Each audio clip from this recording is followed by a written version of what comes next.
nje umuntu akhokhelwe izimali ezishisiwe uma wakhe sibamba nama overtime sisebenza ebusuku nemini mase seqedile umuntu eseqedile egqokile ijazi athi sengiyabonga sengiyoshumayela uthi Mzobe uNkulunkulu uzokubusisa ndoda lento oyenza ukulalela uNkulunkulu uzokuphakamisa lapho khona uNkulunkulu uzokuphakamisa igama lakho uNkulunkulu la uhamba khona uNkulunkulu alicacise licace mhlawumbe ungasikhathanisa nalabo wagreda nabo mhlawumbe bahamba ngo Mercedes bahamba ngani kodwa thina yinye into esathenjiswa yona asithenjiswanga amasibizwa uNkulunkulu asithenjiswanga usuhamba ngamaLambogini asithenjiswanga usohlala eBalito asithenjiswanga usohlala eMhlanga asithenjiswanga usohlala eClifton eCape Town yinye into esayithenjiswa ukuthi uma silishumayela leli silishumayela ngeqiniso nathi sihamba emkhondweni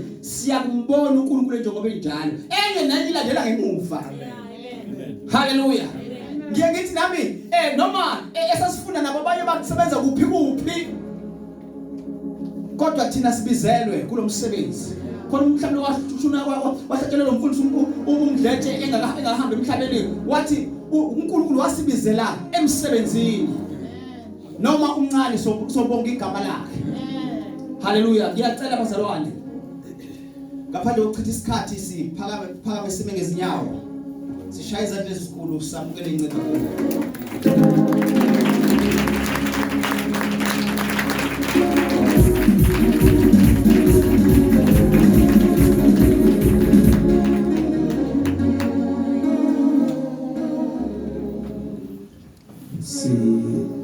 njengenyawo sithathele ithuba leli sishaya uNkulunkulu moyengcwele izandla nje enkulu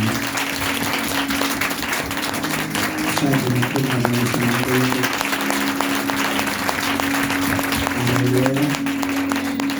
okwesibili ngiyacela bazashayele the angel of the house ubaba uMzobe noma asibashayele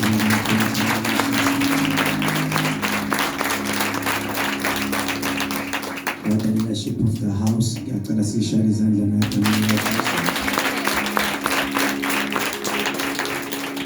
worship team sishayele izandla asifashayele nabantwana basibashayele izandla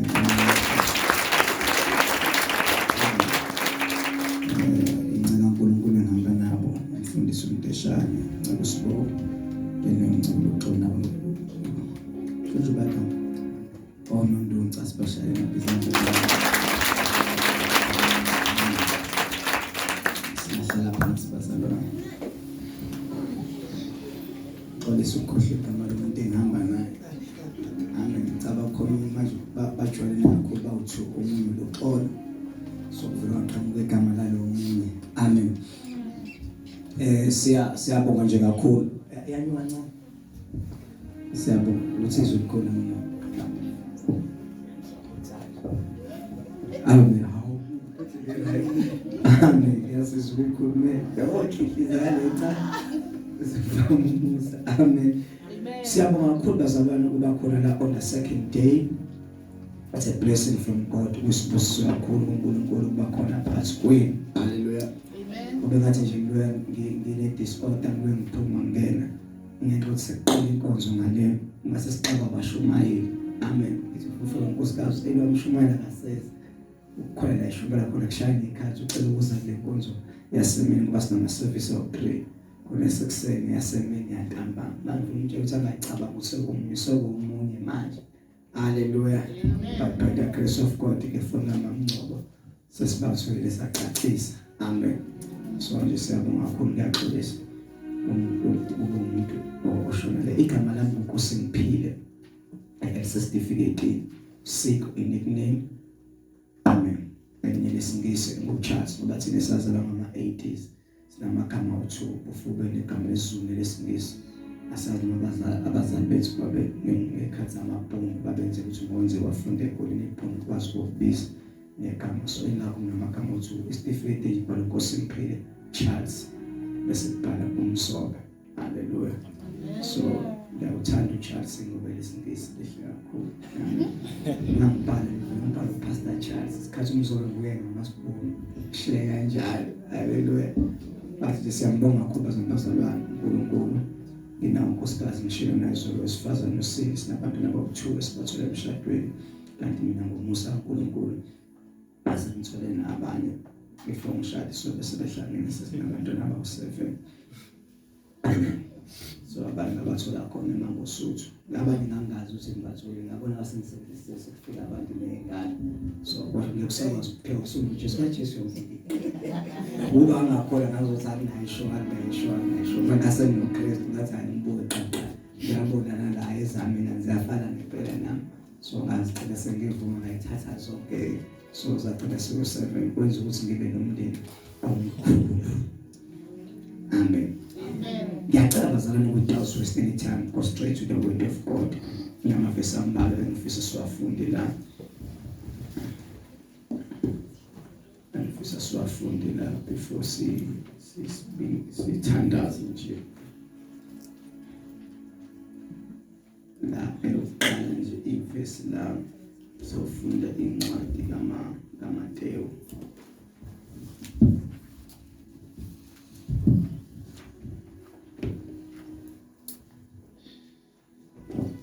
Matthew 28 verse 1 to 10 so funda nje amavesi noma ngengikhulu namanye nangawo. Amen. Kodwa nje kuhle kwafunda ukuze kususekhaya wazi ukuthi into ekhuluma ngayo buyike first Samuel chapter 28 verse 1 to 25. Ngingafunda lapha siqale ngawo kodwa usufike ekhaya wena usungayifundela kahle. Isikhathi sesikhona because it's the second day. Kade ngiyibuza ngisekhamba isikhathi ngisitholanga kahle so izolo sifike sakhonza la uma sifika la sesijahe lapha enkonzweni umshumayeli waba nenkinga wangafika umshumayeli ofanele ashumayele by the grace of God kanti uzofika umnteshana eqhamuka le endaweni yaseShefstone hamba nonkosikazi wakhe uthi simshiyile manje ngoba emphelezekile so samshiya ke umnteshana wafika wasale sebamba bovula ubamba ungazi usubamba aphuma sebamba nangathatha emva kwakhe ngavalelisa la kuvaleliswa khona zami ukuvala isikhala somshumayeli okade prepared because nosuke eshuma ezoshumela usuyetshelwe in advance so usuke prepared uzoshumela ukuthi nokuthi wena usuke ubamba nje uyeka into emnandi ukuthi abazali basuke bengazi ukuthi unawo unprepared. Haleluya. Washumela umfethu uNkulunkulu wakuhle nje kakhulu sambonga uNkulunkulu basindiswa futhi abantu umvangelo weboshiwe for 15 years esetshele wathola uKristu khona etshele so kade 26 nje enza zonke izinto zobugebengu kwamukela uJesu. Amen. So simbonga njalo uNkulunkulu ngaye ukuthi nama 26 negebelo ziyasindiswa sizisho uzakhala athi wayengayitshela ukuthi uyoshada umshado into edinwela ukuthi amen kubisikhathi besikhona ngomliya nje asibingelele manje sokadla isikhathi sami. Haleluya. Kanti yonke into isikhathi sakhe mhlawumbe sikhona sebekhale umuntu hayi yonke into isikhathi sakhe isikhathi sami nami ngiyohlala phansi asho ngaye silalele manje hayi sami isikhathi makusezami sami. Amen. Kodwa sinabonga nephapho nje ukuthi elilodwa elinye iphapho lami ama drugs ayigcwele khona. Amen. Lakhishwa kodwa nje wathola unkosikazi bashada waba nabantwana. Haleluya. So uyisibusiso sikhulu asimshayele uJesu. Yazi basebekhulumelele ubamgcisa kumele ngelanga ngakushaya umvuselelo. Kodwa kakhulu futhi makuthiwa imvuselelo akwenzeka abantu bangasindiswa mistake ayenzeke. Ngoba sisalwa naye bandla ngase mission thina safundiswa ukuthi awukhokhisi loshumayela. You go and preach mabebusa mabengabusa babusa uyihambela uyiphathele imali yakho nje. Usuke wenza umsebenzi kaThixo. Wasifundisa nje ngomhlongo osale enkosini. So manje memile nje ngimtshela umuntu engene ukuthi inkosi yami ngabe kuyobe imali nca. Ngiyomema nje ashumayele ivangeli ayihambela phinde shefini imgebengise ume khona mengekho uyofika iphathele imali yakhe ezoshumayela izwi kaNkulunkulu. Haleluya. The rest kungoba uNkulunkulu. Amen. Ngiyacela nje siyela first Samuel bese litholile nje onethemba lokufunda la ekhaya. asifunde ngishilo nazo la kufaka abantu mabangisi esontweni lethu la sikhonza khona umsuku ofundisa ngoba uyena onyezwe ukukhulu esontweni so ngokukhuluma vele ngathi khona uNkulunkulu andomuntu nje invest nephathi yakhe amen bese kwenye indawo bengibuka ku ready ukuthi futhi ubosisi nje ashangezwe encane mbothi hayi nakho indlela yakho nawo yinhle futhi siyamikela siyayithanda amen asifunde bazalwane lami sifunde osekuthobile nje 28 First Samuel 28 verse 1 kuya 25 ngeke sifunda ngoba sohamba isikhathi sonqumula nje amanye sifunda bazalwane wonke la thank you sifunda uSamuel uqala chapter 28 siqala ufunda verse 1 noma qala ufunda verse 3 verse 3 yes uSamuel wayesefile wonke uIsrayeli wamkhalela Samuel wayesefile wonke uIsrayeli wamkhalela ngizolambile emva kwakho wambela eRama umuzi wakhe wambela eRama emzini wakhe uSamuel wayesexoshile ezweni uSamuel wayesexoshile baleke lo phansi khona imphathi ongashobo kahle Saul yes uSawule wayesexoshile ezweni abanamadlozi uSaul waxosha ezweni lakhe noma la ebusa khona onke umuntu owayenedlozi wamxosha because wenza izwi if you read more on Leviticus you will find out ukuthi uNkulunkulu hayi wonke umuntu onedlozi umuntu obhulayo njalo uma onedlozi noma kwisangoma nomthakathi kuyamzelana nje amen so wonke umuntu obhulayo noma oyisangomeni noma oyinyangeni uzama usola esanoNkulunkulu lapho wabaxosha wabaxosha enza izwi likaNkulunkulu ukuthi umuntu oyisango nobhulayo benziwe njani baxoshwe baqhamuke njalo nje aqedezi phakathi kwabo nabathakathi okay yabona ukuthi njalo uma khona isango nomthakathi yamsaba isango nomthakathi kwi-category eyodwa njalo uma kuthiwa nje khona isangoma ngokwazi uma khona isangoma khona nomthakathi ngoba kusona isangoma kusona nje khona ukulapha nokubulala awukwazi kube isangoma ungabulala ngize ngakuthi ukhehleleza izo omunye umfana nje usanga nawana ngasekhaya amen utholela abantu abanebabana nezigubu zakhe abayithenga nje babamba imoto ukuze bangabambe uma efile ezobamba imoto yakho vele uthithize nje angithi yabona umuntu uyisangoma esinjalo futhi esomthakathi so umthakathi nesangoma kuhlezi kunjani first category thank you or the same category was amaFilisti abuthana afika amisa eShunemi uSawule wabutha wonke uIsrayeli number manje number 4 okay stroke 7 wayesethi uSawule kuzo izinceku zakhe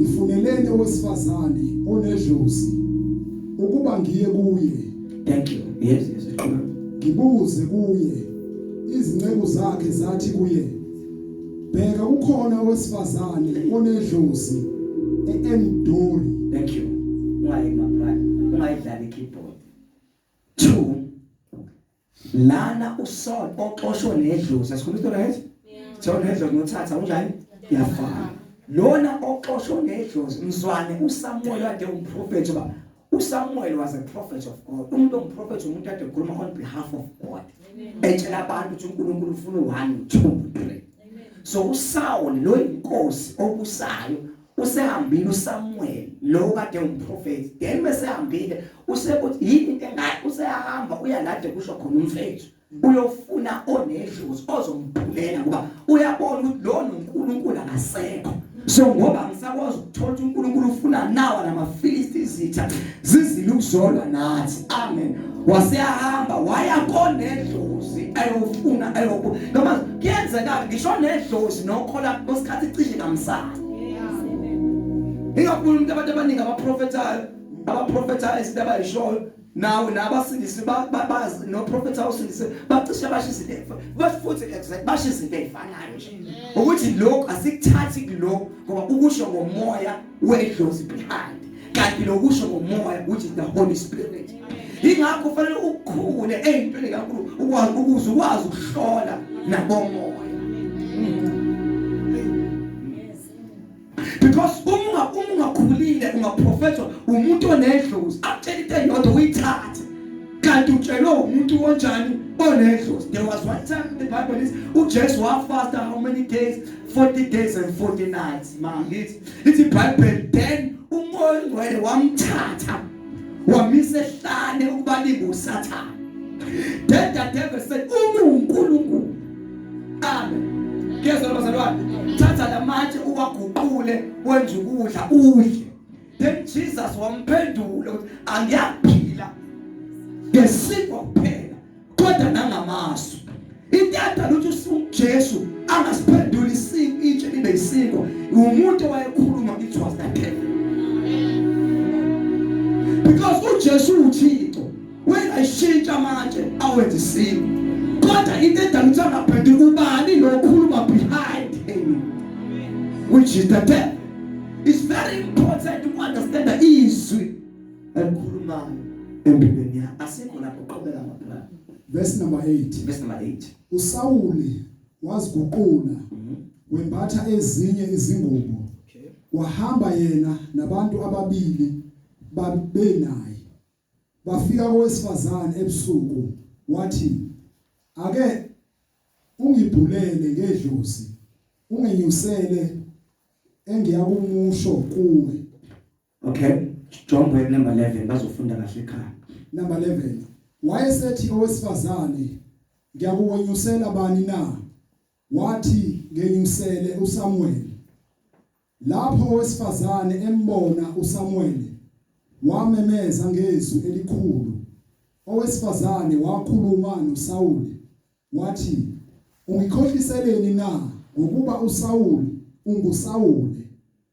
Inkosi yayisithi kuye ungesabi ubonani na? Okay, my brother, angikwazi ufunda manje. Ufunda namba ba? Verse number 12. Ufunda kamnandi kakhulu. Nansi intshumayelo ethi la ikhona kahle kakhulu. Ayikho la 9 kade ngifuna ukuthi nje ngenzela izwi kube aware into engikhuluma. Lithi ke lana namba wesifazane onedlozi usekhuluma noSawuli. uSawuli ugqoke ingubo uthi angabonakala ukuthi inkosi ngokukhoso ikhumulile wasegqoka ezinye ingubo wasenza nje umuntu onomani ngoba la isangoma noma lenyanga yayizobona ukuthi uSamuel oyinkosi kanti lo wabaxosha futhi isikhathi ebaxosha abanye babulawa abanye baxoshwa. So wesifazane automatically wezosaba baleke. Angithi yabo kodwa ngoba uJesu umuntu onomani usiyabuza ufuna ngikuvusele bani. Uthi lo ngicela ungivusele ubani uSamuel umprofeti.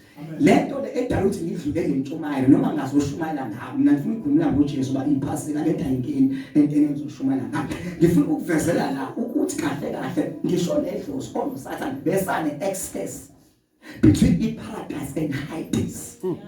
Because in paradise and Hades belikhona in the same level. Yes, amen. So ngisho ingakuthiwa ngishabazalwane bebekhala waiting for Messiah. Lento yokulinda uJesu yayingalindwanga yithi kuphela noma amaJuda kodwa even ngisho abantu abafa kodwa bashona bekholo nabo they needed Jesus Christ to deliver them. Because nabo bebengatholi ukuthula ngokusathane bene access yokuyobahlupha endaweni engcwele ekwazi ukungena anyhow. So akathu uJesu eyofa akafelanga thina sasikhona nabashona kodwa bashona bekhona nabo bafela. So ngisho umuntu owafa ekhona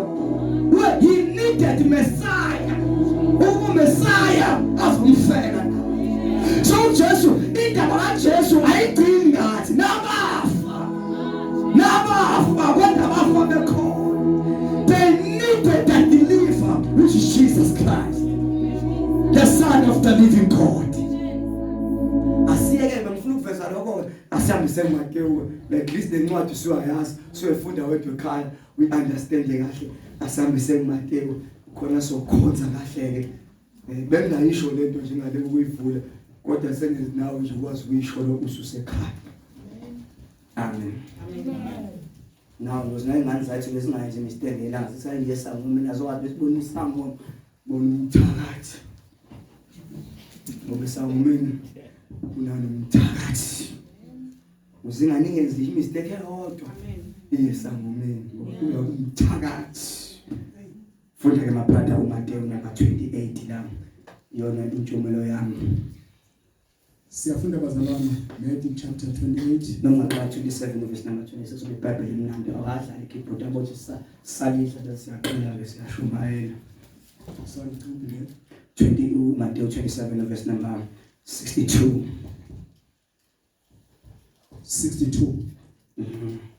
Kepha ngangomusa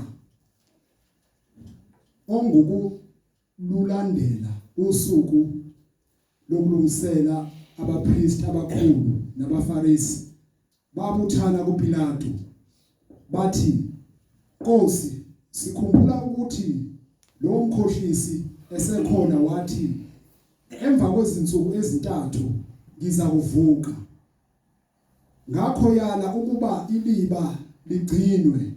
Bazalwane nalento nje iyodwa fana biyaqala umyajabulisa ukuthi abapriest noma uchief of priest bahamba bayiPilato uPilato the ruler of the time lona othe ngiyayigeza izandla zami ngesikhathi bebhizi bechecka ilamp ukuthi the real lamp nasikhumula isitory lo geza izandla wathi mina ngibona icala kulomuntu akanacala lo muntu. Amen. Sebeyaqoqana abafundisi abakholwayo niyazi bazalwane kwabafarisi nabaSaddusi but la kuvezwa uchief of priest kwena owebaphethe bomba kukhona igroup of 72 of elders okuyona yenza the laws and regulation yama-Israelites ukuthi fanele baphile kanjani ngokukhona kwabo. Amen. Kuqoqana uchief uhamba nabantu abambalwa bayahamba baPilato inkosi ebusa ngaleso sikhathi bafika ke nabathi siyacela lo mkhohlisi kunento ayisho esaphila wathi yena noma eya ezishona kodwa after 3 days uzovuka. Bathi ngenxa lento ayisho ingesenzeka yenzeke noma abafundi bakhe bazoqamba amanga bathi uvukile after the day sicela kuhamba amasosha ahambe afika yolgada ithuna kugadwe iliba lisho njalo lapho aligadi ithuna noma elele kodwa akube khona the surrounded soldiers aligadi bangavuki.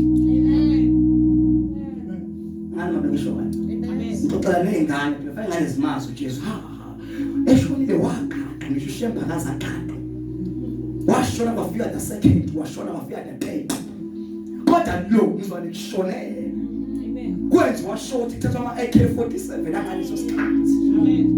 Amen. Mawuba ngimkhonto bethatha nawo imkhonto yangalezo ikhathi kwakhona the Roman soldiers angalala egada umuntu wabathi basaba into ayishilo ukuthi uthe ange bazalwane uJesu engavuka bazanga kusho ukufana kwakhe ngoba yonke into ofuna ukuba yiyo fanele uyiphule. Ingamnge-advise ukuthi ukhuluma ukuthi uyahlupha uzohluphana ngempela ngoba uzithalatha wena fana noma isimo sihambe kahle uthi all is well. Yonke uJesu into ayikhuluma yenzeka njengokukhuluma kwakhe kuthiwa wathi emva kwey'nsuku ey'ntathu uzovuka kungcono kuhamba amasosha aligadi iliba ngoba kungenzeke avuke.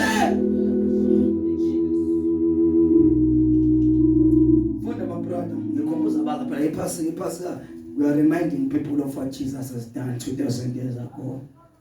Amen. 64. Ngakho yana ukuba iliba ligcinwe kuze kube lusuku lwesithathu ukuba abafundi bakhe bangaze bafike bamebe bathi kubantu uvukile kwabafileyo kuthi inkohliso yokugcina ibembi kunekuqala. Okay, bazintathe uJesu at the cross. So babona ukuthi manje ukuvuka kwakhe kuzoba worse than lesaphila, which is true. Ubona that was a revelation.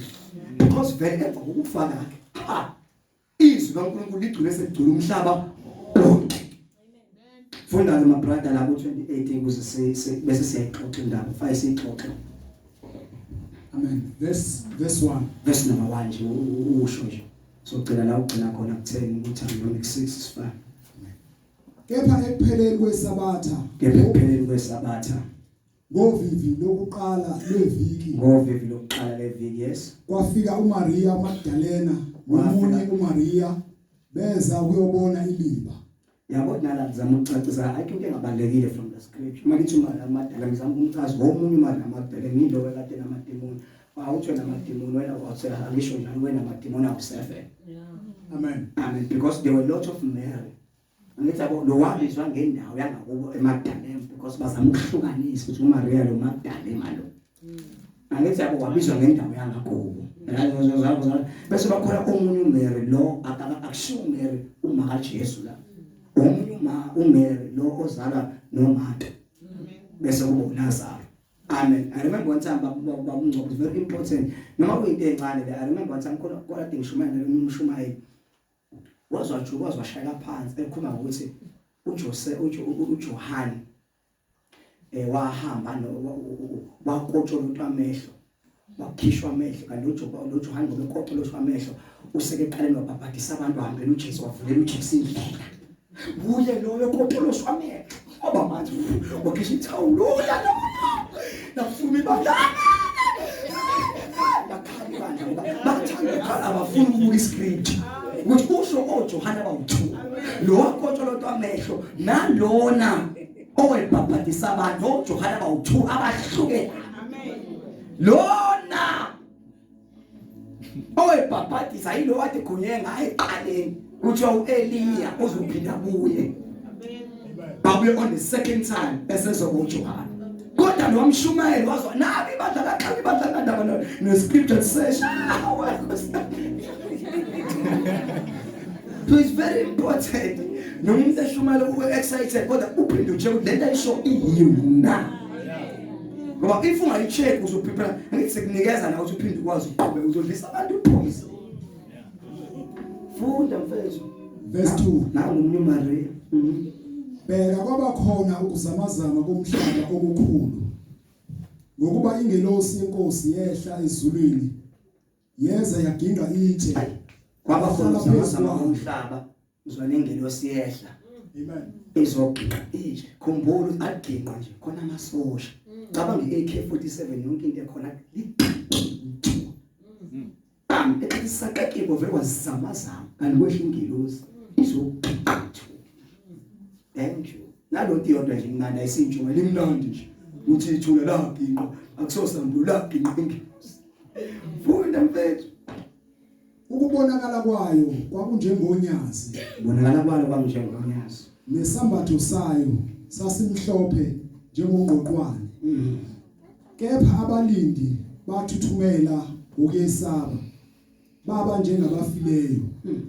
Baba nje kusho amasosha abanje ngabantu abafile bazwana yehla ginqa itshe umbani yonke into. Bavele basaba banganyakaza bavele kwayizinto emini kwangathi bafile. Amen. Ngesimangaliso kufika ingelosi izoginqa bama basangana ingqondo yama bese phethe isibhamu sama kanje sanganyakaza khishwa itshe lidudulwa. Amen. uJesu ayigcina ngithi wadudulelwa. Amen. Yena erelaxele ngaphakathi. Ngifuna ukuxoxa uJesu on the second day inkukhu lakhe ekhona but this is Saturday. Khona la uJesu ekhona first xoxa ngakhona bese siyaqeda. Yes. Kodwa ingelosi yaphendula yathi kwabesifazane, ningesabi nina ngokuba ngiyazi ukuthi nifuna uJesu obethelwe esiphambanweni. Kakho lapha ngokuba uvukile njengokusho kwakhe. Zanini nibone indawo lapho ebelele khona.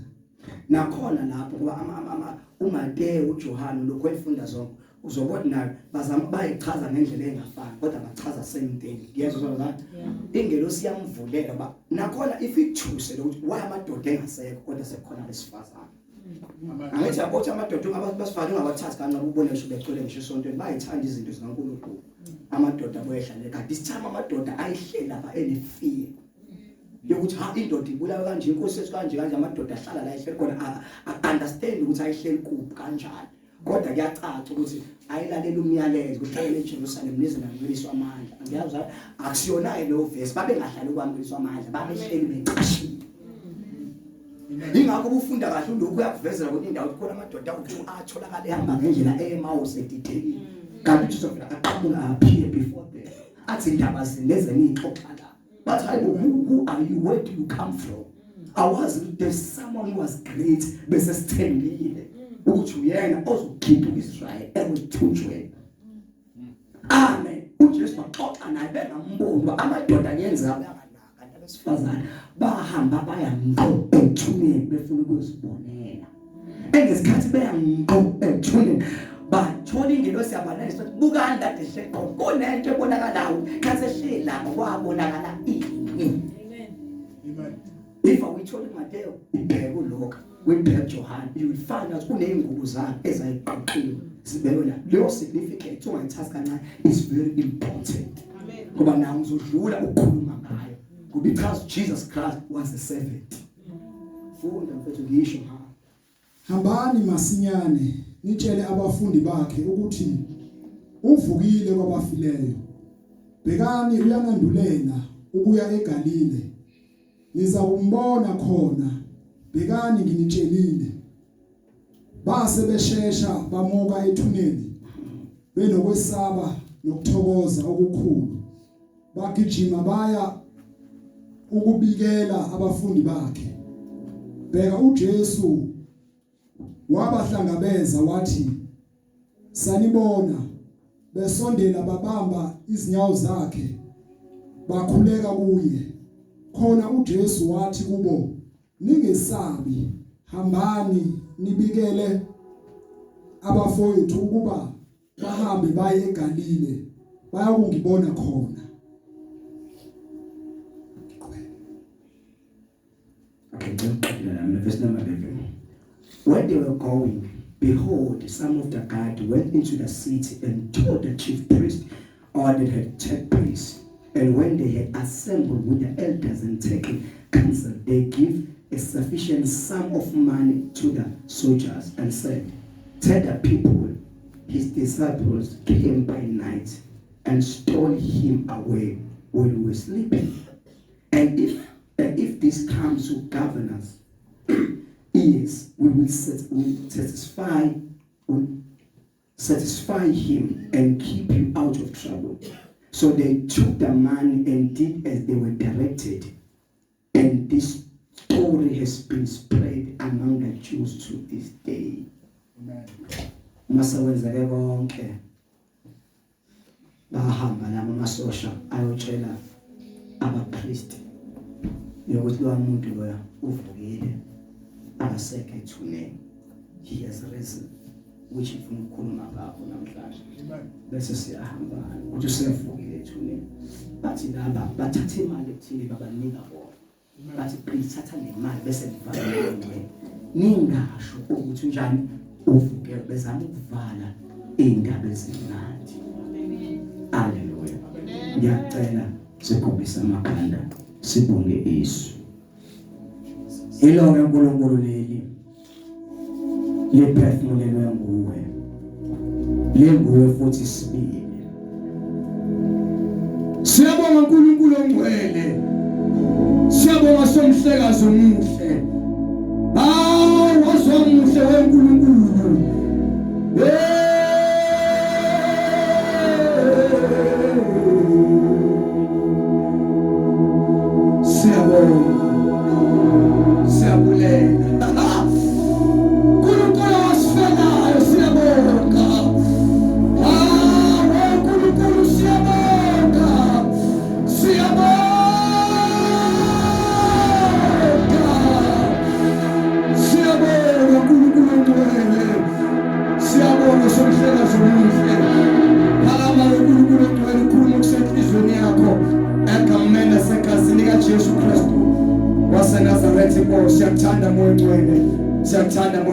We assign the angel of God who is sent to minister with us to be in this present of God. Ekamenda sekazini lika Jesu Kristu waseNazaretha hayi asivele wena uNkulunkulu omncane konke sicela ngoJesu Kristu Nkosi yethu ibandla lonke lithi amen.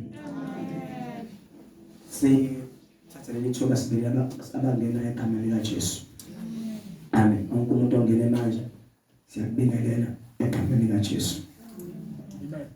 Lana ngifisa sikhulume nje indaba encane. Because iPassively liphethe izinto eziwu-2. Eyokuqala into ephethwe iPassover liphethe ukufa kweNkosi efela thina ezonweni zethu. Amen. Which I think sikhulumile ngakho more izolo. Nawo wonke amazwi awasho ayisikhombisa lapha endaweni yaseGolgotha. Hallelujah. Ngiyezwakala bangcwele. Into futhi ephethwe iPhasika that is very significant or important. Iphethe ukuvuka kwakhe.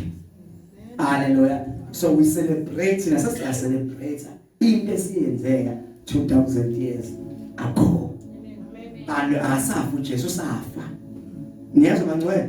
Kodwa celebrate ini ukufa kwakhe nani nokuvuka kwakhe. Sikhulumile izolo ukufa kwakhe kaTheva kwenzakalani.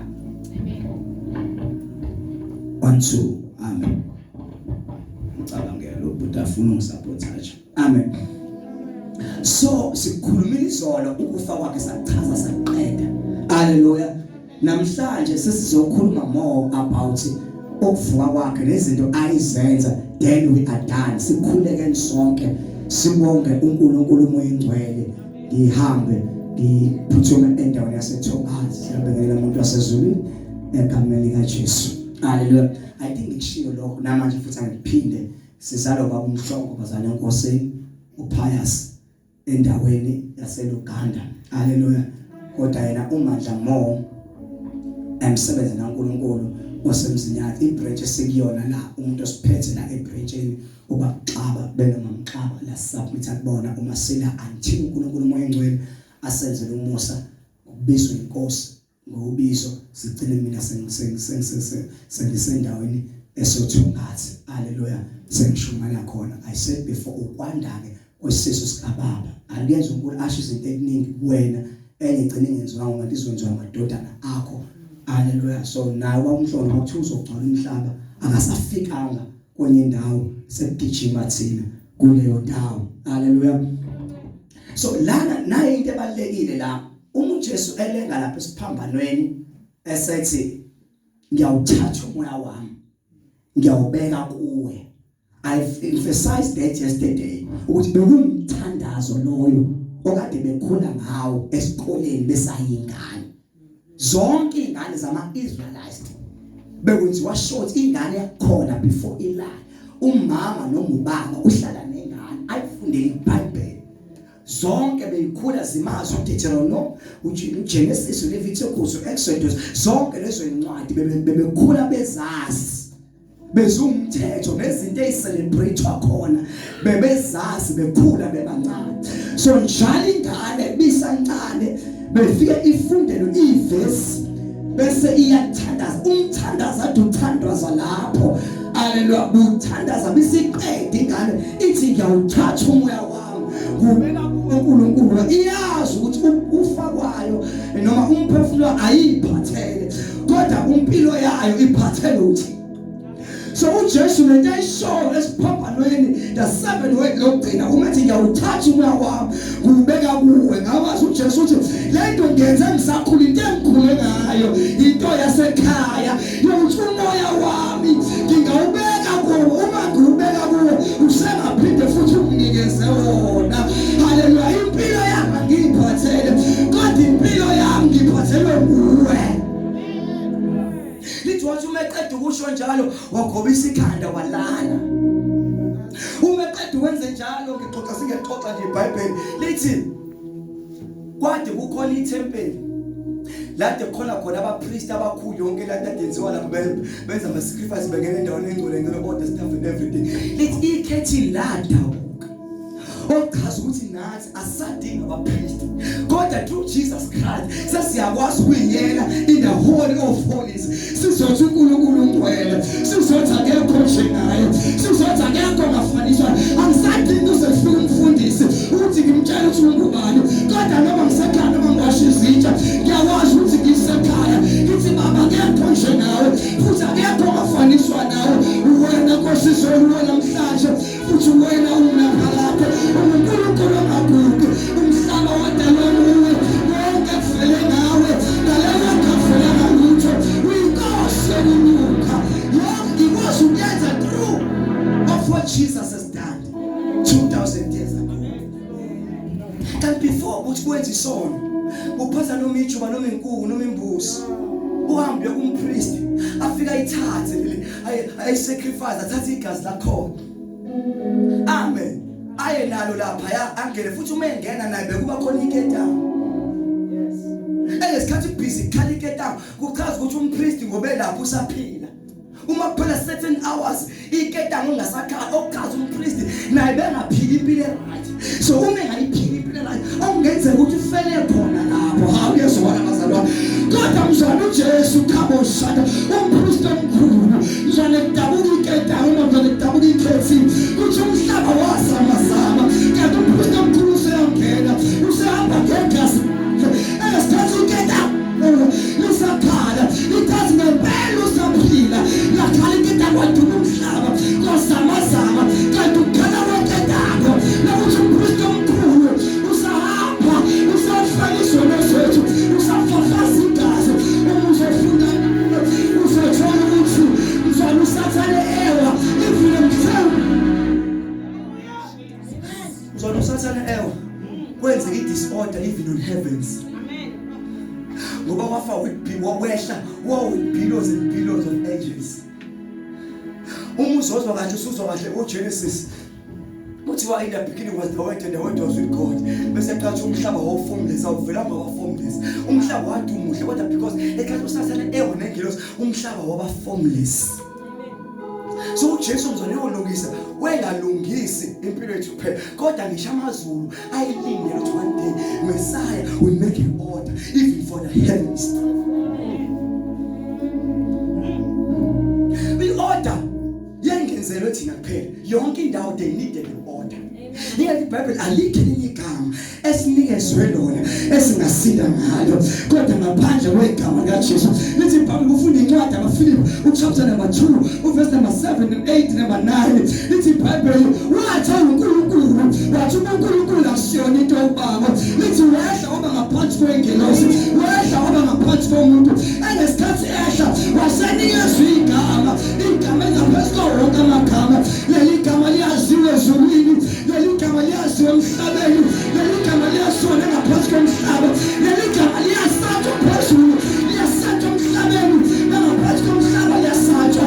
Ama-devil worshippers, ama-satanists, uma libizo leli gama atazela trembling and fear, leli gama libizo lana okhehlela izizangoma wonke abathakazi balazi leli gama, bathuthumela basale leli gama lokungaphansi izangoma namandla zawalanda phansi amazini, zawalanda enyangeni, ishiyoza ngaphansi siyatatazela umazizwa leli gama.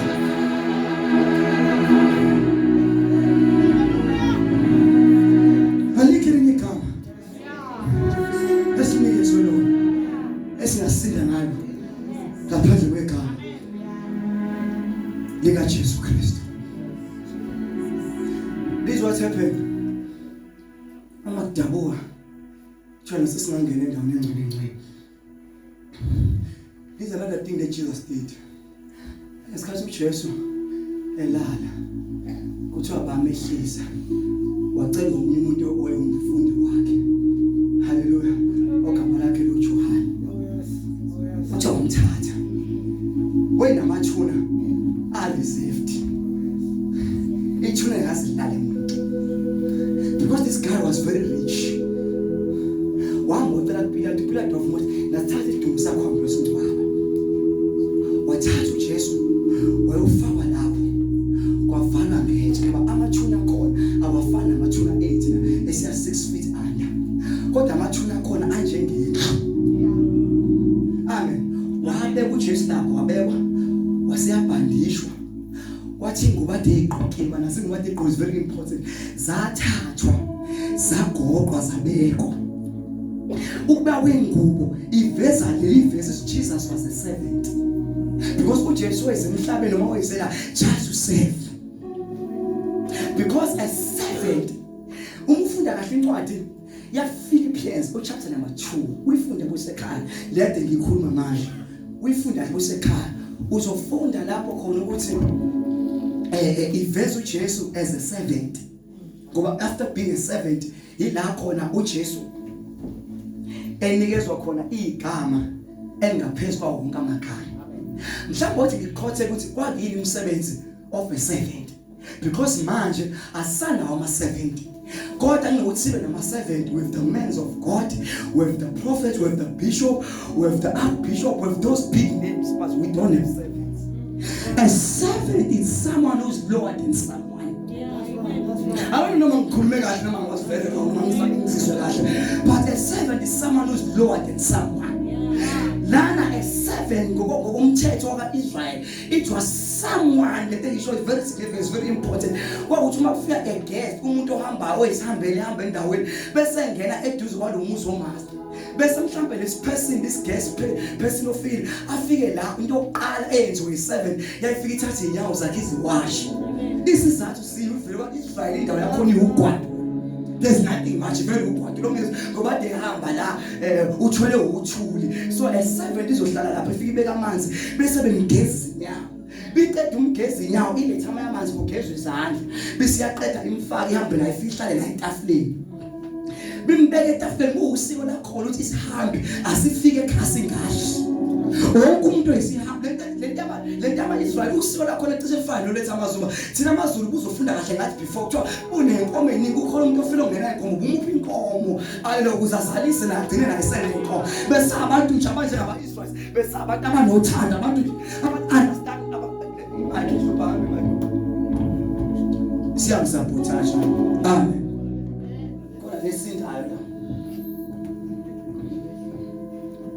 1 2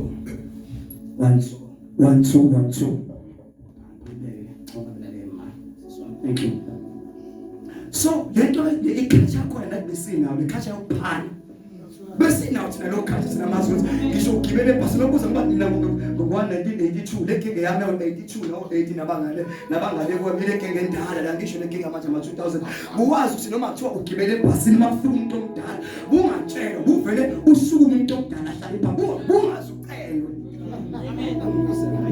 bungazucelwa bungatshelwa kodwa lento buyenza automatically because usiko lokuhlonipha bekuyinto yethu so wayezwa ikhacha ubuyazi makufika umuntu agesi umuntu ohambayo fanele befikile umgezi inyanga usumenzela ukudla ukuze ahle so uJesu uziveza as a servant kodwa ngaqala ngayiJesu kuthiwa i-servant ifika ikwasha izandla besilethela ukudla ihlale phansi udle beke waqeda ukudla nansi into yenza uyasula bese uthatha into wakho uyigoqe kahle uyibeke eceleni kwetafula okazi ukuthi la ekhaya ngiphatheke kahle and umsebenzi wami senguqedile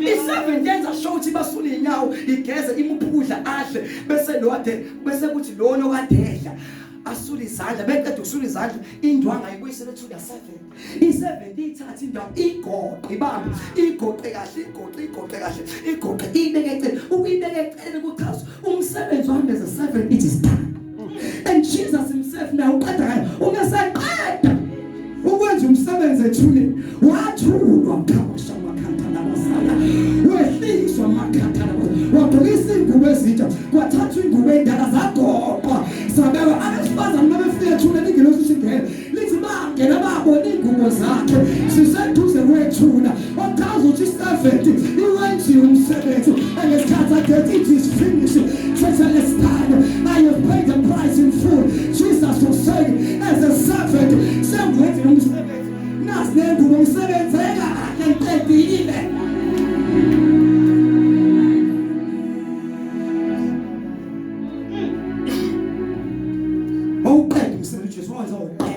ufakazi yingubo ezayiseceleni yathi ngilosi ngena wesifazane ubone nazi ngengubo zakhe amen hey years. Umsebenzi wenze kahle ukuphela.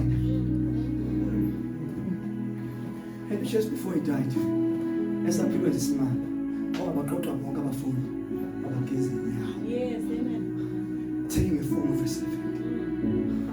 As a prophet, kahle kahle mina ngizange into, but I came here to serve. That's why I don't understand why ivangeli lamanje labantu bamanje bajaha kakhulu amathayili amagama amakhulu. Kanti ubaba uMzobe wathi khona ngizulu khona ngasihle kancane. God said to Abraham, I will make your name great. That's right. Being a bishop, being an apostle, being a prophet, look, is not a great name. There's no greater name than your name, Usandi.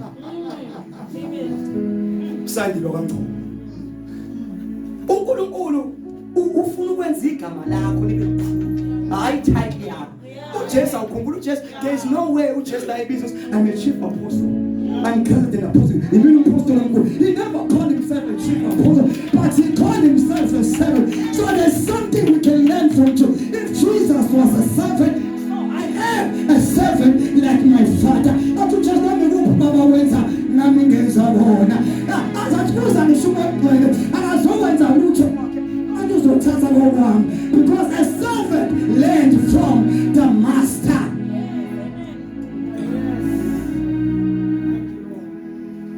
Just wasifundisa uzose akasibangame ebandleni abafika kuqala bezolungisa ihlamba nile bandleni ihlalo lokiswe laba ababafundisi ebandleni bonke abantu bane colleague baba prophet baba babona sebeyabona ibona abafika balungisa ihlalo bakhelisa Amen. lo ngaboni lutho usathi bahlale noma ngafika letha anginandaba much more about them futhi angikho interested more ngi-interested laba babizo abama workers. Nama workers nezisebenza kuNkulunkulu ngilinqondene nani ngifundisa to be a servant. Amen. You can never say you are a man of God inkonzo iqale ngo-10 and you come at 11 o'clock and you say you are a man of God, because the real man of God bafika ngo-11 bengafika bazana ezothandaza because umsebenzi of a priest befiyaqala ezoshisa impela. Yeah, amen. Ingakho zindawo ubone kugcwala amasatha namademon sesiyakhonza ngakhonza inkosi bambe kufika amasatha lesiqala thina abazali sifika nokholo sifika late we are the men of God sibanje neBhayibheli kama samahanta labasaya sesiya asikwazi usuyi man of God awukwazi nokuyisula bawuzusuka ithanda iphume phaketheni. I really don't know ukuthi ama-servant amanje afuze ba. Because Jesus Christ was a real servant until after wafa a servant. Amen. There is something else that Jesus did. Umuthi simbonelana lo baba ethe ngithola lakhe le emfaka lapha eqede lapha kuphela ngayo. Hallelujah. Ebekwa lapha eqoqwa ngendwangu ezintsha eshiwa khona kuthathwa indaba kade egqule e70 ibekwe eceleni. Hallelujah. Kufaka ithuni ngelosi babusha itshe kuyavana ithuni bayithi kupheka Jesus not knowing that Jesus was going down. Amen. Futhi before Jesus ayeza nale ibalekile yokuthi uJesu wayangcotshele eGolgotha. Now that is very important ungayijombi because eGolgotha kufuna kuthiwa is a place of the sky indawo yekhaya. Kanti before there was someone ukhokho of Jesus Christ which is David owalwa noGoliath uGoliath elwa nempi kaThixo ethukuthi ngikiphelela umuntu la oyedwa iqhawe lodwa lizona la iflini ngoba lelomthawu thina we submit to you kodwa nina mawuyithina esimnqoba iqhawe leni nina inini nizosubmita thina. Ithi iBhayibheli bonke basaba even uSaul engakafi na watatazela everybody was free until there was someone who was a servant in his house. It's David as a servant. Noma uDavid wagcotshwa in front of their own brothers. Wathi eqeda ukugcotshwa waseyahamba wayoqhubeka walusa izimvu zikaBaba wakhe. Yes. uDavid ifoyithanda wengathi ha ngigcotshwe phambi kwenu nganikeza ugcobo wathi wasemzobe inkosi angikwazi ukuyolusa ngco ingalithi mina ebandleni bonke ama-workers laba bagcotshwe kakhulu bebona abasebenzi enhlalo kakhulu ukuze bangaphakamisi ugcobo kodwa baphakamisa uNkulunkulu. uDavid uphindela embuzini hambe yoqhubeka hambe yolusa amaship yonke lento hambe yolusa ulusa no Lothu mayithasa xa ungathi uMzobe uyahlala ngihlala ngiyazizwa mthini ulusa no Amen. ngoba chaza ukuthi ugcotshiwe awusakwazi ukuhlala la ekhaya abamngcono usugcotshiwa kulo usudumisa ngane vele kugingisa kwazi esinamadovu eshake phansi bakudumisa then now usufisa ngabe ukuthola esakihlala ozohlala mama la amen because ngumthandaza wena ezakho ilimi izinkulu zidlule kamama futhi wena makudumisa wena siyakhala kumama sikhala kodwa kuwena siyakhala but uDavid wethutshiwe wathi noma ngiduthiwe bangiye empini kodwa ngiyaqala ngiyolusa ngoba ugcobo likwenzisa lithi ugcobo real anointing umuntu ogcotshwe ngempela akaphakama anonkulunkulu ngempela sometimes akayiboni ukuthi unonkulunkulu uvele ebona ngathi unomali kanti uphethe ngoba izulu lethu ungaphakama izulu liyathobisa uthi hlanu imini engeke uphakamisa kama shabatha liba shaka la basata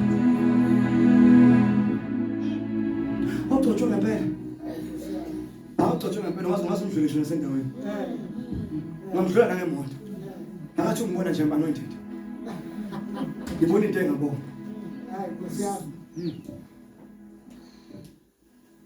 ngisaphatheka ngisayizomtshelwa uNkulunkulu ukhuluma nami uAnyu speak ngoba ngenze uNkulunkulu ukhuluma nawe kodwa nge-experience ongenayo unogcobo nge-experience ugcobo namandla kodwa experience ifuna la kunezinto esengiyilwile ongazazi engakutshela u1 2 no 3 don't come any close ayuzise kubazali bami mina myself babungcobo angiyenzi 1-on-1 namantombazana mina nje akusoniso ukwenza 1-on-1 it's the right thing to do mina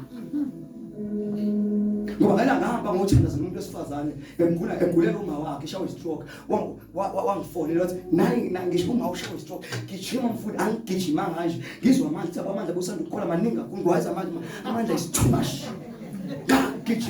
gijima ngifuna kwenza into ezu2 ezangabothi ngamandla uNkulunkulu nami uqala wathi umfulu ugcwele wasentenge ngathula ukuthi ngihambe ngothandaza umama odlisiwe ukhonza kashepo umama odlisiwe ngiyayizwa le voice ikubhizi konza abantu abasha kuyakhonzwa la kukhona into ethi bekuphela inkonzo hamba kuyinkeke kunomuntu odlisiwe ufuna ukuthandana angazi noma ngisholo uma uyiphimbo kaNkulunkulu noma yini ngikhuluma I'm not sure ngalokho kodwa yathi biqeda inkonzo ngathatha iBhayibheli ngafana ba izulu liyanetha ngifana ngahamba bethi ngifike kumfulu ugcwele ngihamba ngale ngasemahlathini sekadala if uyawazi umfulu ugcwele ngama ngaphesha ngathi uNkulunkulu if uwena okhulume nami ziveze manje uwena othandi emzini wakhe kunomuntu ozofenda imkhulekelo ngoba anginayisho umfulu ugcwele ngengene ngizohlona ngathi ngisamile kanjalo ngivala amehlo eNkulunkulu uma kunguwe uNkulunkulu uma kuwena avele ngathi ngivula amehlo mayibona ngaphesha ngingazange nginathele ngingenzanga lutho uNkulunkulu engivezela amandla secondly uma ngifika lapha ngafika akho umuntu ogula bonke abantu ba right ngabatshela le family akacele uPhink uma wakhe lapho bhodi bathi uNkulunkulu uthena ngize la kunomuntu odlisiwe ngumkhulekelo uzophila bathi ngeke akho umuntu abanye badinga idlakamizwa before bathi hayi mhlawumbe ngokusaphuma idlakamizwa ori ngoba lento yakho ngisiphambi ngisheshe lapho into khona ubizo kubo uthi ubizo kuyashesha amen athi mhlawumbe ngempela idlathamba kusuka nokuze uNkulunkulu angakakwazi ukumuswa amen ngama uma ngisamile la ngisathule ngiphathe kabuhlungu uNkulunkulu kodwa ungenzanga ngimanzi engakho umuntu onenkinga kodwa inhliziyo ithi ngiyabonga ukuthi ngijombe ngibaxoxela isitori samanje ayikho lodwa it is impossible ngeke uvule ibona usungapheshe khona isandla sini umuntu ngithi angizonga lutho ngicimezele ngekhaya ngathi uma ngithandaza ngizibone ngapheshe angiyazi supernatural enzile kodwa ngiyazi something that the Lord has done ngizibone ngapheshe okazi uNkulunkulu khona sahle mhlaba kuphela mfafezi bavela ngeke wafika ingane ihamba nomama egcekeni usehlaza umpofa usehlaza usengiyabona usiyagula bathi siyanicela sicela sizamele imoto noma iambulance la usibani balodlisiwe uyashona ngathi nangu umuntu engizekele ngathi nginisena endlini bengize kuwena asakhuluma into eqondile ngavela ngabeka isandla isweni ngathi ekhamilethi baba ngiyabona ukuthi ngithi wena amandla kaNkulunkulu moya ngcwele akaphilwe egameni likaJesu. Ngaqeda basusa ngathi sana ngiqeda ukususa wasuma lo mama wagijima umnyango fophalaza into engathi ibhola. Athi ngibhusena amanzi ngoba igazi eliningi liphumile. Uphuza amanzi meqeda ukuphuza amanzi uma wakhala wazala ngaphambili khonza kaShembe wathi uyakhola ngempela ngifisa ukwamukela uKristu. Waguqa njalo. Kwamukela uJesu njengenkosi nesingisi. Saqala ibranch kulo ndawo sente kuyimanje lo branch isakhona. Eyaqala ukugqoka ezimangaliso. Kuyo leyo ndawo sengiyazibona namuthi amandla akho ngisho emini sengiyaqala ukulala ngakuyeka. Babuthi ndabokulala is useless. Umuntu othandaza oNkulunkulu kakhulu ingane nokulala ngafuni manje is stupid, it is not true. Uzosheshe ushone uma ungathola isikhathi sokuphila. So lemali simangaliso senzekile lapho ngisho 12 bashaya 12 amlele khama shaka lama. Imine ngihamba la ekhaya egcekeni phata. Yawuna ngala ngothiwa ngisalala ngoba phela ngiyabothi uNkulunkulu ungcobele ngaphezu phezu kwamanzi thanda umuntu ngapha. Ngijobile uNkulunkulu. Sathi isikhathi besihamba nansi intombazane egulele uma washaya istroke angazi ngigijima nje ngifika ushaya istroke isiphindile emuva egameni lakhe somanje lawazi. Uma ngena khona kulelikhaya ngafika ngene intombazane ahlala la uma kulekamera engane yangihlalisa kwekamera ngangena khona ngahlala. Ngilatheni khona mina noma kuthiwa ugcotshe ungamthathi kancane umuntu one experience. Ngisho ke basene experience yona you don't know because you don't have body anointing. Wafika lo muntu lo wahlothi uma ungale ngalendlela nami ngempela uma ukhona ngale uma kuphela isikhathi 15 minutes walethe ukudla kwami ngathi angikwazi ukudla ngisazothandaza kodwa umntwana ePrince fanele ukudla angikwazi ukudla ngisazothandaza bekudla kwami wathi suka vela vala igesi la kwakhe la lapha bedla yakhe la wavela kiss capha vela thatha ukhiya uphamisa nje ingubo yakho ufanje wathi na ukhiya uzothatha lapho ngathi ngiyabhekwa ngathi ngizoshathi buka ngishaya Joseph buka memeza kunabanye omama bakhonza nathi abakanext abasanda kuyinikela esontweni enye family yanacela ngabothi once ngamemeza uthi ngamemeza uzothi ngimrephile so ngiyabothi awukukhola mina vina kuphela la ila kuphela khona insindiso ngisephele ngapha ngigcine savele inyembezehla ngabothi awuyaphela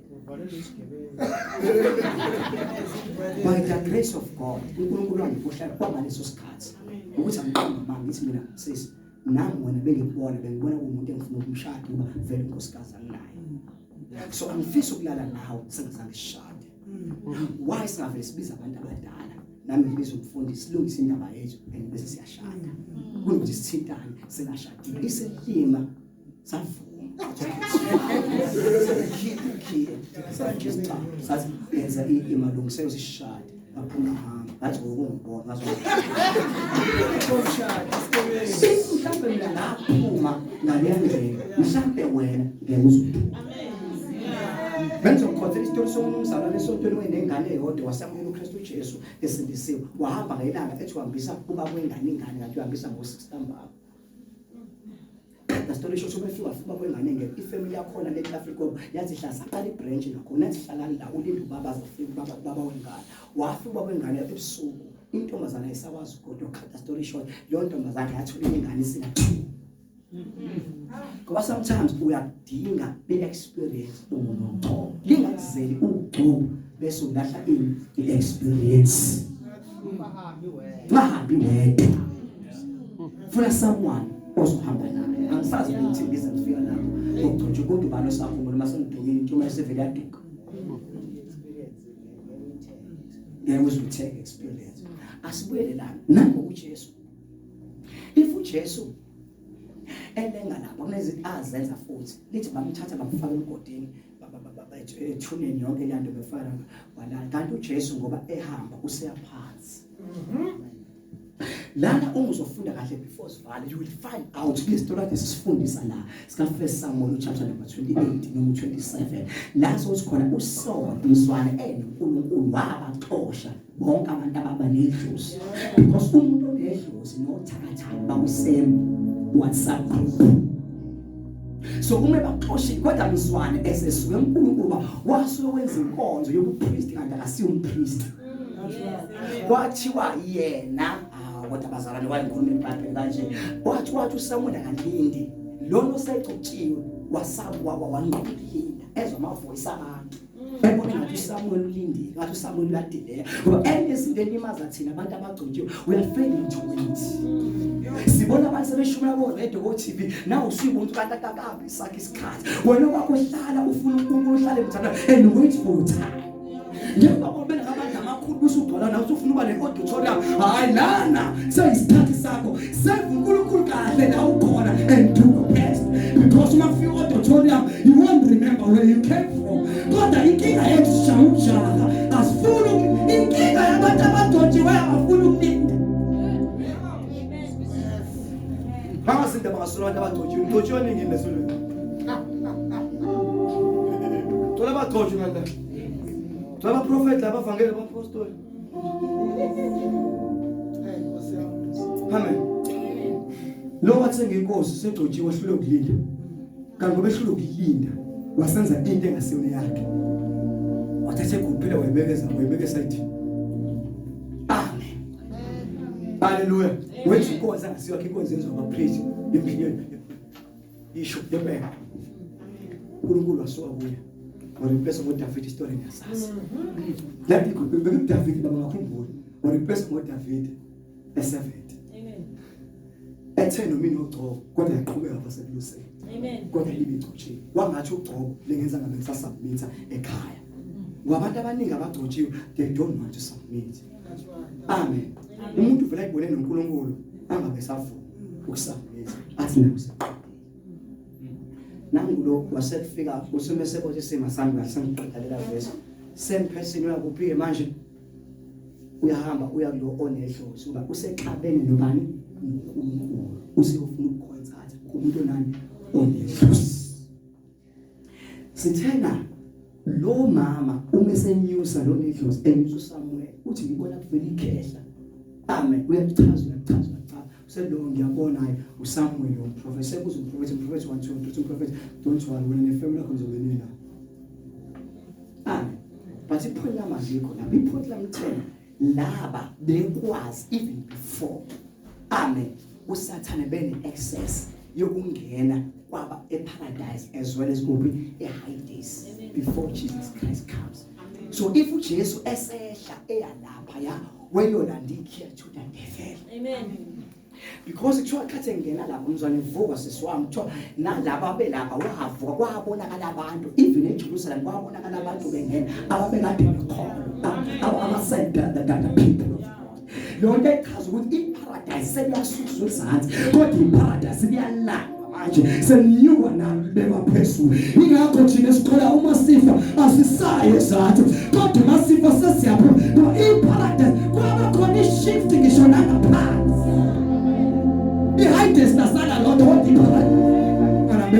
So thina ingakho thina abazalwane asibesafuna into zapha. Ingakho kushife sikaMpostoli Paulo achumana vusokana noKristu funa lapho nobezenza izinto esikholwayo ayisekho phansi kodwa into zenze phezulu.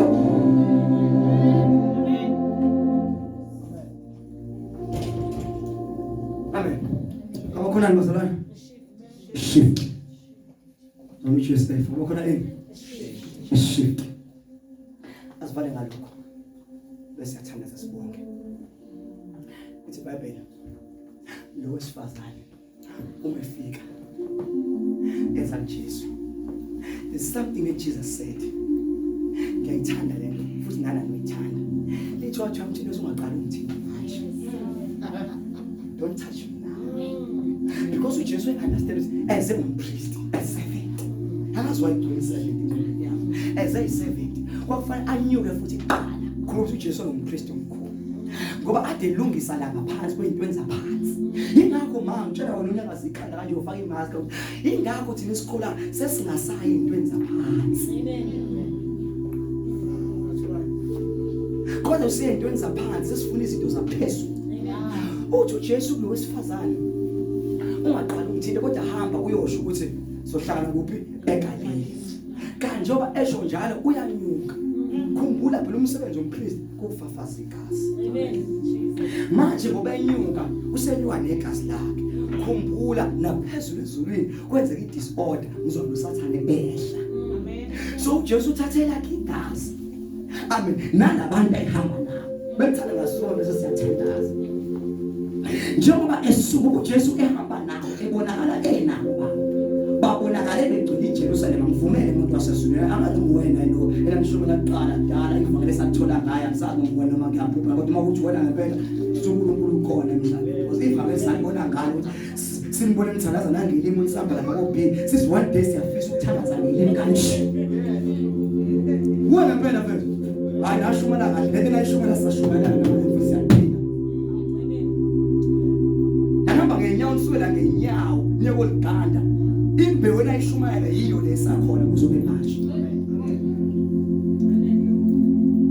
nathi into engithandayo mfethu vale ngambekela bese siyathandazayo Jesus yampila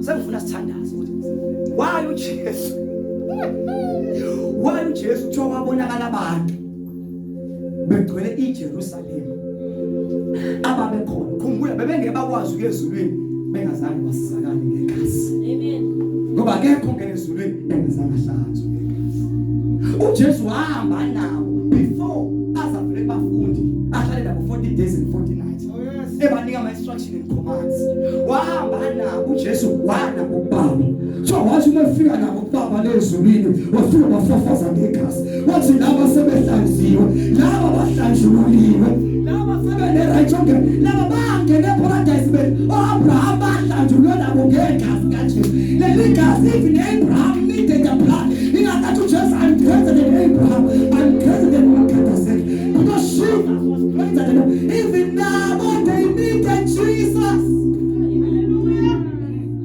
They also needed Jesus. But the shall be coming one day Messiah is coming. That's why I'm Abraham said shall have come with Satan anytime. But one day I wish Jesus will Messiah as keep it close so. That's why I'm no Lord. But one day the fisa ngakuthi Jesus afike asikhulule because uSathane ungena nominini abantu mayina ithanda wena. Manje babona bonke amaqhawe enkolo ahamba noNkulunkulu before us. Uthi ekhala ethi one day sifisa ngakuthi Jesu afike ezosifela nathi. Ngase ngiyambona uJesu ngena nabo Lazarus ngena nabo eparadise. Angena ingakho isitele singangithusi. Ingakho ngayithusi indaba isitele simethe ngizobe nginawe eparadise. Amen. Ngoba singene eparadise sihlanzwa ngegazi sifafazwe ngegazi laba abanye bafafazwa ngegazi kwalungiswa iorder ezulwini kwalungiswa iorder kanti nasemhlabeni nathi we need Jesus Christ because before bekungathi amaJuda kuphela kanti nathi amaJesus sesiyakwazi ukuthi nathi asadinga inkomo asadinga impilo kodwa nathi sihlanzwe ngegazi kaJesu ingakho singasadinga umpristi kodwa sithi umpristi noma ungaba khona kodwa nathi sengenela of Jesus Christ siyakwazi ungena khona siyakhona sifike nathi sihlanze sisehlanze wegazi likaJesu noma kufika isifo noma kufika izo abathakathi nathi sinamandla ukuthi wesathane wethathu noma sonile senza amaphutha senza amamistake zonke izinto kodwa sinamandla ukuthi igama likaJesu nathi sibiza negama lakhe sithi igama likaJesu are protected sithi igazi likaJesu lihlanziwe nathi siyangena endaweni engcwele ngoba umpristi omkhulu ogama lakhe uJesu wangena kanye wangena endaweni engcwele wahlanza izono zethu nezenza izono zahlanzwa nelethu bahlanzwa selahlanzwa ingakho celebrate sithi kanye nathi sesingajabula sesiyangena nabafa sebeyangena abafa bekholwa bayangena abaphezulu bayangena nengelosi nazo siyangena kanye nathi siyangena amaphutha ethu amamistake ethu kodwa ngegazi siyangena selafafazwa selakritzwa linamandla ngaphezu kwamagazi enkomo awanamandla kodwa laJesu linamandla.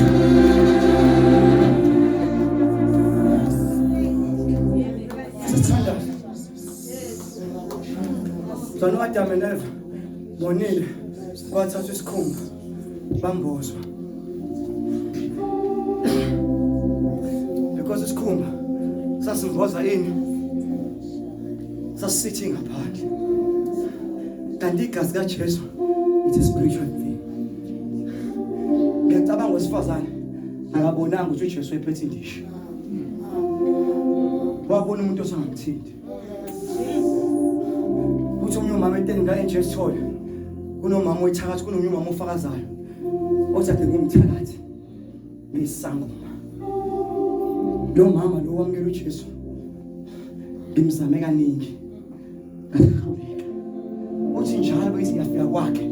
Ngithi ngiyangena kwakhe. Ngibona umuzi wakhe ugcwele umlilo futhi umlilo. Ngingakwazi ukumthinta. Kanti lo mama befakaza ukuthi mina njalo ebusuku ngithatha isitsha. Ngirawunde umuzi wami nengane zami. Ngithi ngifafaze igazi kaJesu. Ngithi ngishangele ngisikhamba hatha namasiya.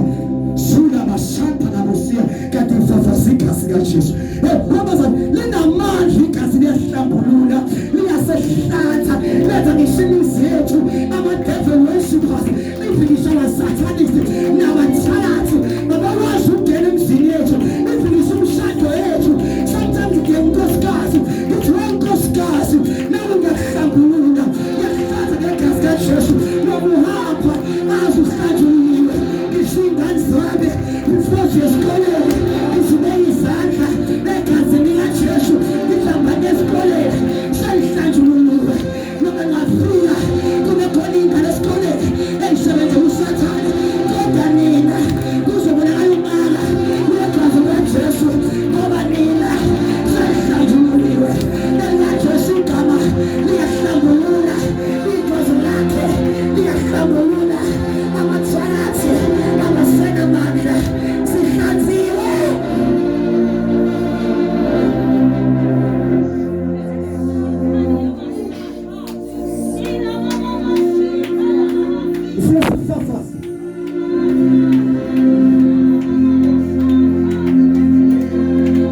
South Africa yonke idinga igazi kaJesu. Umhlaba wonke wonakele udinga igazi kaJesu. Kunama-disasters yini asasonela kodwa siyabona ukuthi ukhona i-art, ikhona igazi kaJesu.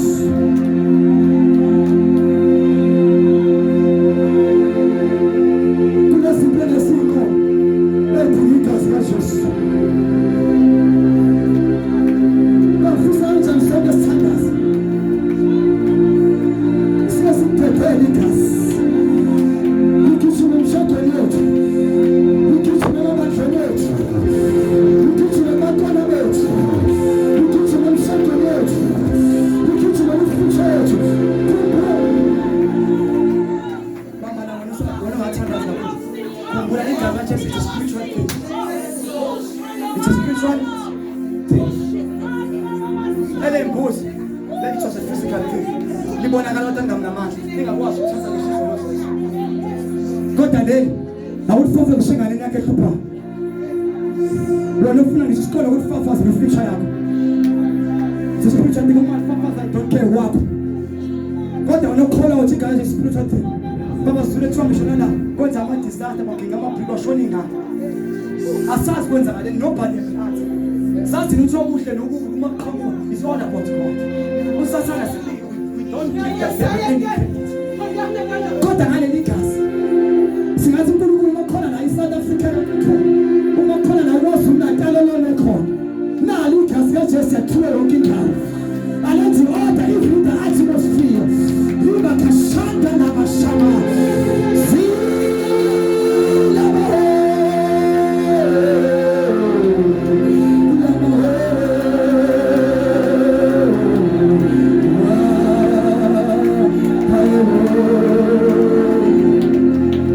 Ah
of God. Sila mashama kala makata.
Shamahanda Kadaya.